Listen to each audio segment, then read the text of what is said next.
most expensive transaction you ever done? It was 189 million.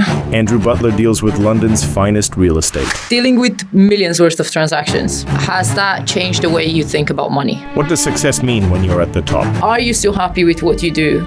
Years in, what keeps you going isn't the money, it's the why. And that, to me, is the success for my age. Is property porn still a strategy that works, or at least that works in here? Yes. Yeah. Okay. I think at the end of the day... Today, we are joined by Andrew Butler, property expert for more than 30 years in the industry. Yeah. Andrew, thank you so much for joining us. It's my pleasure, Michelle. My pleasure. You started as a part-time receptionist, and now you're the first person that millionaires call when they want to sell or buy a property. Yeah. Well, I'm one of them. Yeah. Yeah. Are you ready to spill the tea on your success? Yeah. Well, I left university, Polytechnic at the time. It wasn't a university, it was Polytechnic. And I needed a job. I wanted to be an airline pilot. Unfortunately, I went for the test and they said, you've got no aptitude at all. You're probably better off, driving a milk float than you are flying a plane, unless I paid for the whole thing myself, so I couldn't get a sponsorship or anything like that. But I needed something to do, needed a job. And I ended up being a receptionist in an estate agency for a couple of weeks. Yeah, that was very brief, right? You progressed so fast in your career from such early days. Yeah, I did. Yeah. I absolutely loved it. As soon as I got behind like the reception area and taking inquiries and whatever, I absolutely loved it. And the big boss could see that, and he fast-tracked me really quickly. Bearing in mind I was 21, I think, at the time or something. By 30, you were already a senior partner. And you had an amazing portfolio, but you decided to sell your shares, leave Leeds, and come to London to start on your own.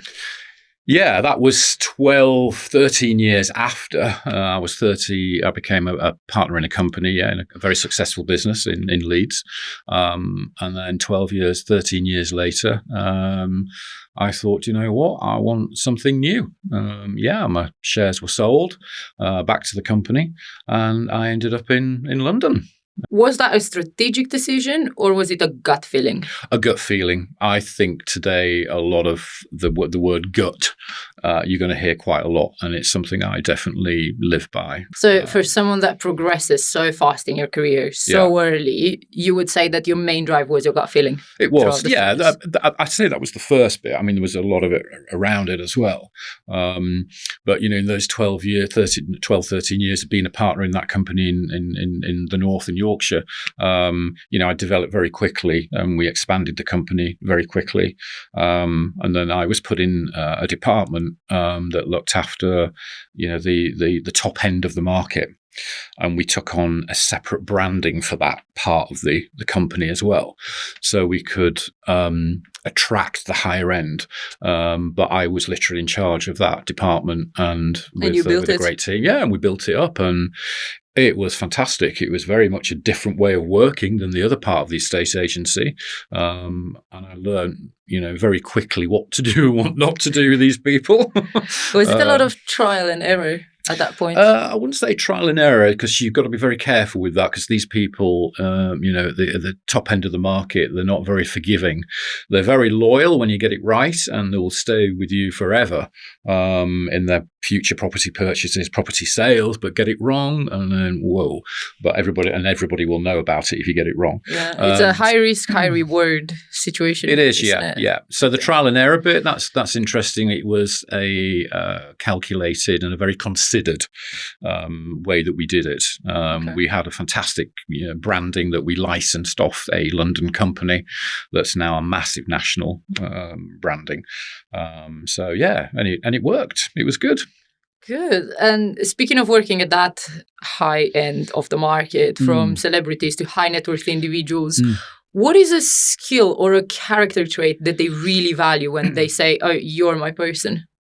Yeah. First of all, they've got to see that you've got confidence. At the end of the day, they want to see that you can deal with people just like themselves. they also need to know that you've got the knowledge, you've got the understanding of that market, you've got the knowledge of it, but you've got the confidence to deal with it as well. Not arrogance, that's different, but confidence. How can people project more confidence, especially when they try to negotiate these kind of deals? Because there is no secret, like when you try to negotiate something 10 million plus, 100 million plus, it can be quite intimidating, especially when you're dealing at the other side of the table with someone that is a high net worth individual. So how can someone portray more confidence? My background started in selling very cheap houses. So I've gone through the whole, process and the whole price range. So my confidence grew and grew and grew and grew. The more expensive houses, my confidence grew more and more and more. But definitely down to preparation and knowledge. Okay. So before I speak to these clients, I need to know who they are, what they're about. I do all my research on them. I do all my research on the properties that I'm going out to see or I'm looking for or whatever. So a lot of it is knowledge and research. Okay, it's just showing up prepared. Yeah, I mean, the other bits of confidence, you can have all your knowledge and you can have all your confidence, but you still need to walk in a room and, people need to think that guy's going to sort it out. Yeah, I'm glad I've got this guy acting for me. Can I ask, what's the definition of success? Yeah, that's an interesting one. I think it depends on what age you are. When I was younger, it was driving the BMW. As I slightly got over, it was driving the Mercedes, blah, blah, blah. All very materialistic stuff. Getting the nice house, going on the nice holidays, doing sailing, blah, blah, blah, blah, blah. For me, what's the sign of success now is to be known to do a good job in what I do. That's the success for me, and to be happy doing it. I think my age, it's about being happy and what I enjoy. And that, to me, is the success for my age. Are you still happy with what you do? And how do you stay happy? Very much so. I'm back in London permanently now as well, which is, one of my favourite cities in the world, actually. And yes, I'm a northerner, and yes, I've worked in Yorkshire and recently been working in Yorkshire, but I'm very happy to be back in London. It's a great place to buy and sell homes for people, very much so. Do you believe in work and life balance? Yeah, I've got to believe in it. Whether it happens or not, that's a different matter. But no, I do believe in it. I think you can get very tired. You can get very tired out in this industry. Do you practice work and life balance? Looking at my eyes today, maybe not, because I've had a busy week. You do look like you had a beauty sleep. Yeah, but no, I do practice it. I believe in that very much so. You work hard, play hard. Okay, so do you think that's one of the keys to avoid burnout, or absolutely. How do you stay away from that? Absolutely, you've got to find something that interests you away from, buying and selling properties and looking after very rich people. You do have to, find something that's totally different and have your, few hours off at the weekend, switching off. Are you ready to talk strategy? I want some real tips. You pay me a consultation fee for this. I'm joking. Speaking now about Mayfair. Yeah. You are on both sides of selling and buying. And you mentioned in a previous podcast that Mayfair is not about knocking on doors. It's about having a glass of champagne in some nice hotel. Yeah. How does someone get to be surrounded of these circles? How does someone get to network with the people that you do in Mayfair? Yeah, I think a lot. I mean, I was very lucky. I had friends who worked for family offices or whatever, and they knew Mayfair very well. I did know London before I came down here. I knew London very well. I've always had friends that lived in London. My own family had a place in London. So I did know London quite well. So I always had a few connections. However, you've got to just work at it. And nowadays that would be LinkedIn. That would be getting into the right networking groups. And if there was ever, a networking event going to happen somewhere in Mayfair, you turned up to it, and you find out about it and you go. A lot of the times didn't prove much, but then just occasionally you get that little golden nugget and you think, oh, great. And you keep going with that. You follow up on that. And then eventually those people introduce you to other people. I found the best way was connecting with high net worth services individuals. So basically tax planners, tax advisors, high-end accountants, high-end lawyers. And eventually you get a nice little group going and they introduce you to other people. But networking is really important. And that's the champagne, having a glass of champagne.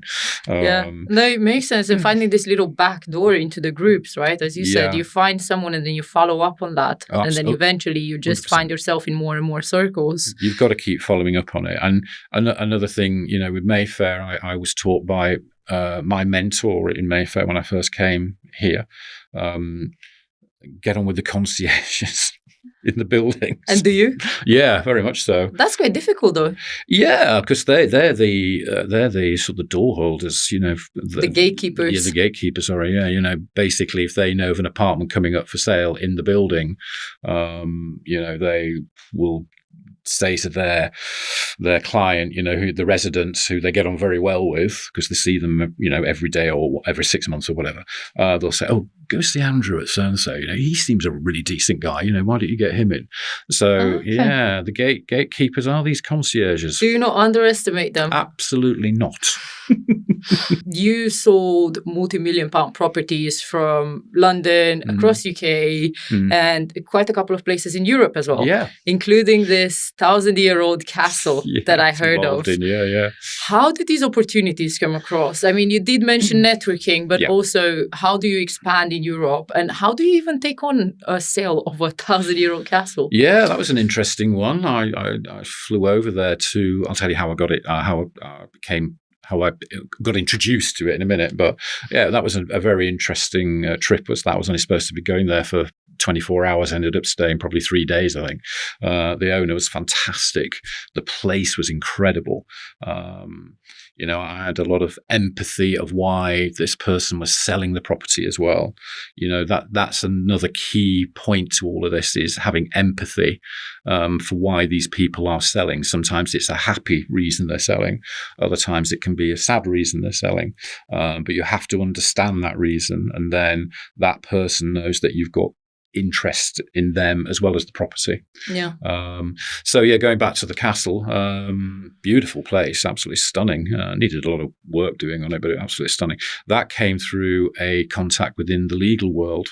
So basically, it was an English lawyer speaking to an Italian lawyer. The Italian lawyer said, "Gosh, do you know anybody in London that could help sell this property?" And the lawyer, "Why London?"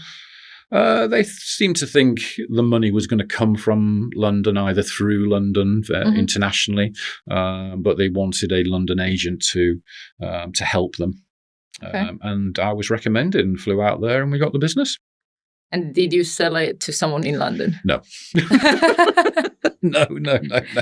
It was through another help of another agent, but it was an international person. But yeah, I knew nothing about selling properties in Italy either, so I had to take a lot of advice and what the process was. But at the end of the day, I showed an interest in that property and a passion for it. You've got to show empathy. In a lot of cases,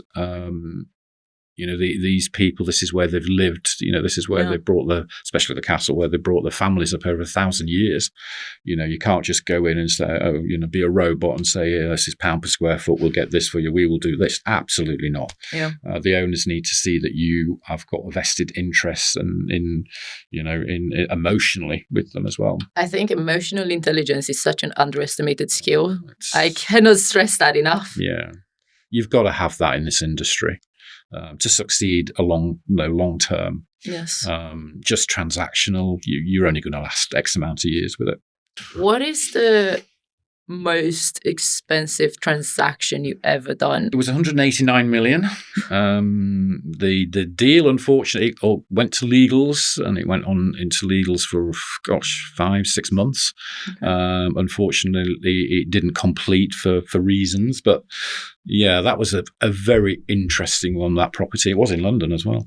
Okay. There was a few of us involved in the sale and the transaction. But I was so fortunate to have access to that property. That was incredible. The transaction that's actually, proceeded, went through to exchange and completion, handing over the keys. I think it was 62 million in London. Okay.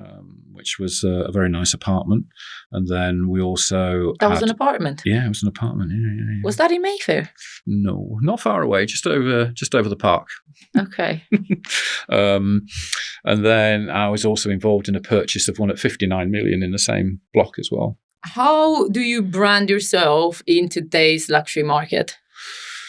Okay, well, you've got Instagram nowadays, so that's quite easy. You've got to get it right. You've got to show that you're not just some glamorous person, walking around in Jimmy Choo shoes and driving a red Ferrari. You've got to show the knowledge. I'm not a glamorous person, so I have to rely on my knowledge side of it. But yeah, I think Instagram's an interesting one.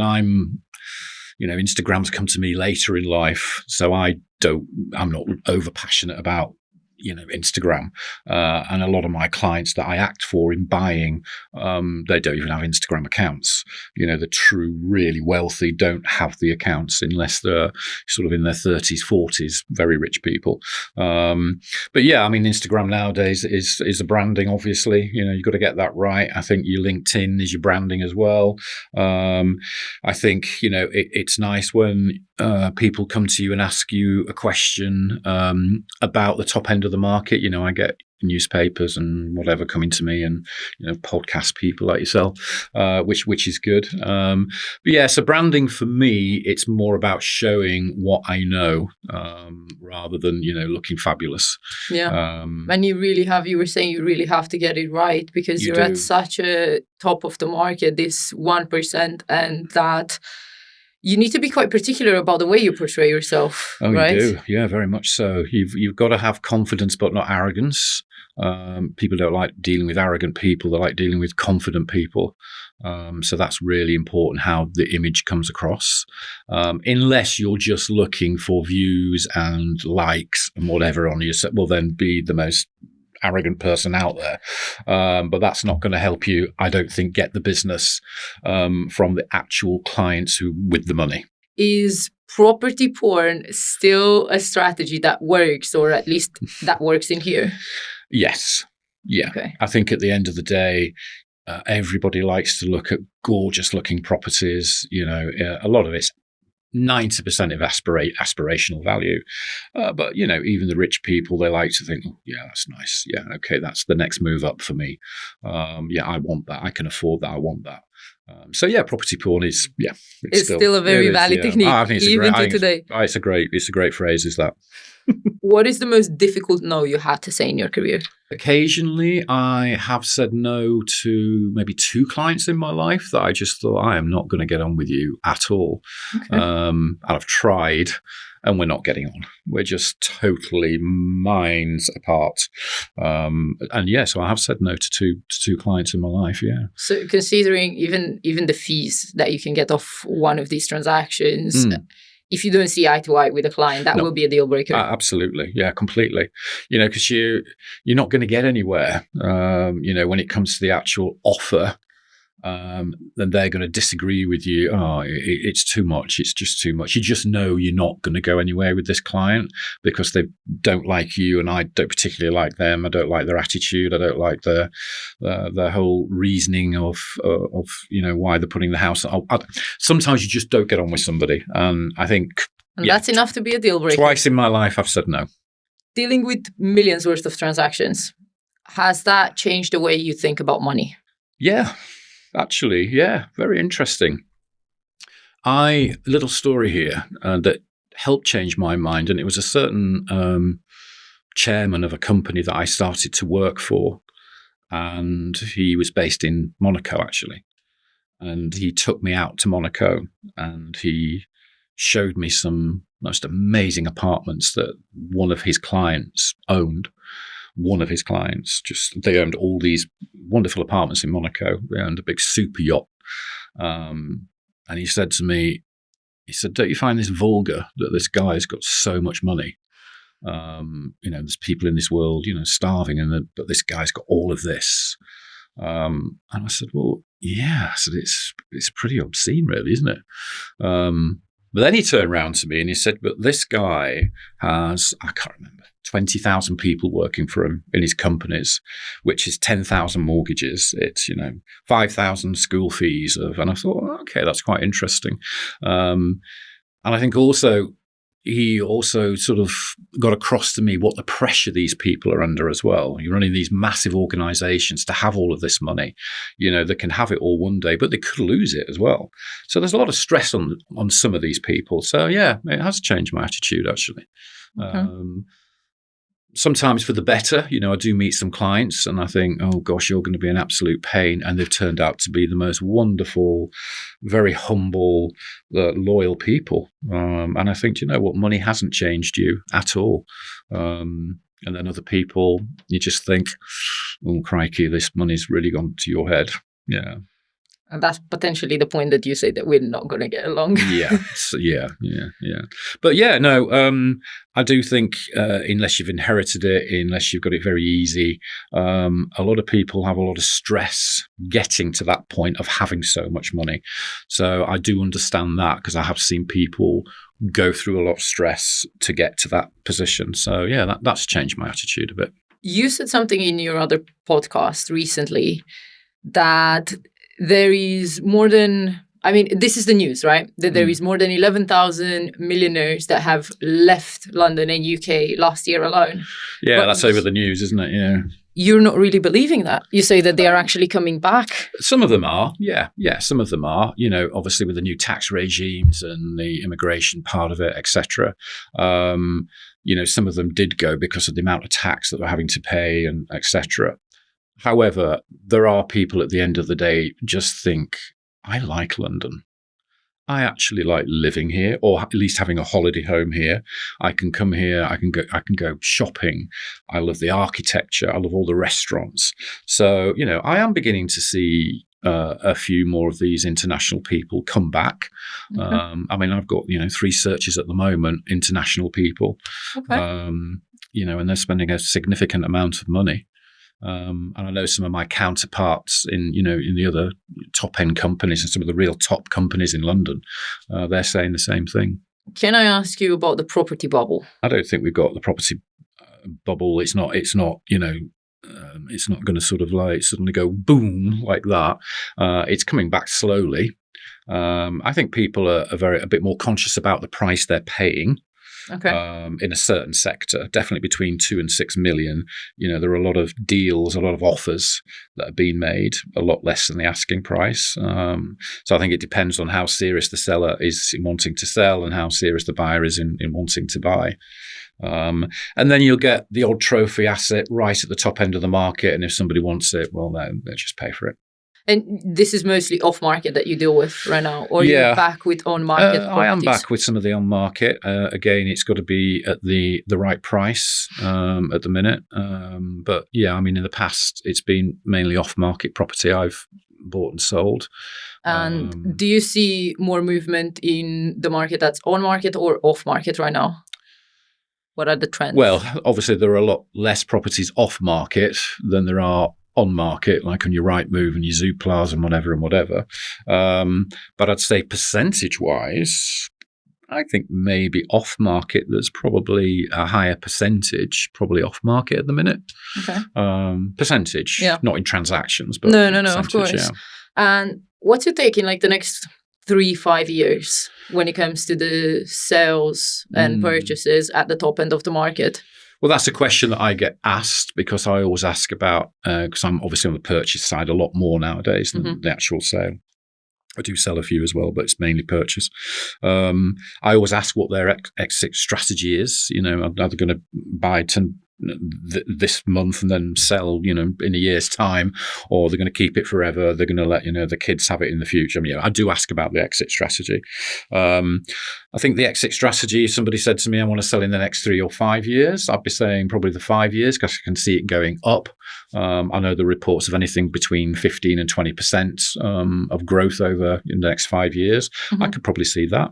Okay. Yeah, I could probably see that. So the market is looking optimistic over the next 3-5 years. Yeah, I do. Despite quite a lot of rumors in the market. Well, I think so. And seeing the searches I've got at the moment, I think people are thinking, are we at the bottom end of the market at the minute? Because I've certainly got a lot more searches than I'd had this time last year. Yeah. At any one time. I'm quite optimistic about the market over the next 5 years. Now that we're ready to wrap up, I want to ask you some fire questions. Okay. So try to answer within one word or one sentence. What is next for you? Keep doing what I'm doing until I can't. What belief has constantly guided your decisions? I think I said it right at the beginning. My gut always tells me what I should be doing, shouldn't be doing. And then I, have to calibrate it with the brain, a bit of the heart. But a lot of it, I get that gut feeling. What is one mistake that taught you more than any win? Loads. Absolutely loads of mistakes. You learn. I know it's an old cliche, but you do learn by your mistakes.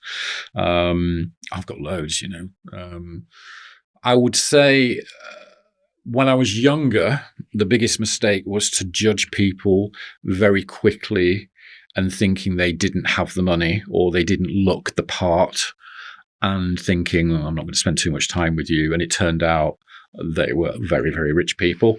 So that, I did get that wrong. So instant judgment. What's the fastest deal you ever closed? 48 hours. Can I ask for how much? I think it was about 1.15 or 1.2 million. It was a deal that the particular owner needed the money for whatever reason. I do know what the reason was. And I had a buyer who had the money, who had the cash. And I tell you what, working with a great lawyer, because lawyers are so important in a speedy transaction.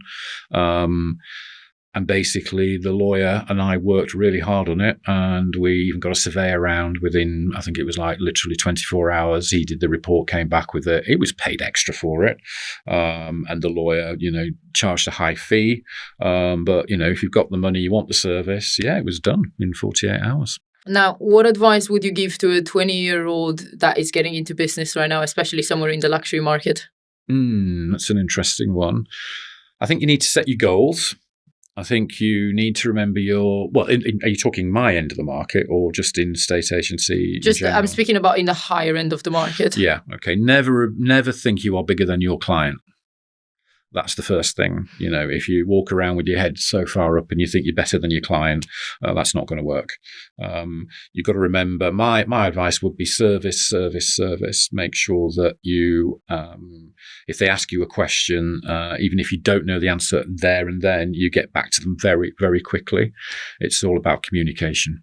Andrew, thank you so much for joining us today. No, thank you, It was really Michelle. good speaking to you. Yeah, appreciate it. Yeah, thank you.